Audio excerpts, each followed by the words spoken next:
Sunday వచ్చిందంటే ఏదో ఒక స్పెషల్ అయితే ప్రిపేర్ చేస్తుంటాం కదా. ఈ సండే అయితే గోంగూర చికెన్ పులావ్ ప్రిపేర్ చేశాను. టేస్ట్ చాలా బాగుంది. ప్రెషర్ కుక్కర్లో చేశాను కాబట్టి తక్కువ టైంలోనే తొందరగా రెడీ అయిందనమాట.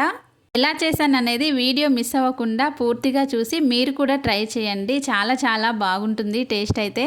2 కట్టల గోంగూరను తీసుకొని ముందుగానే గిల్లేసి శుభ్రంగా కడిగి పక్కన పెట్టుకోవాలి. ఇప్పుడు స్టవ్ పైన కడాయి పెట్టుకొని ఆయిల్ వేసి గోంగూరనైతే ఫ్రై చేసుకోవాలి.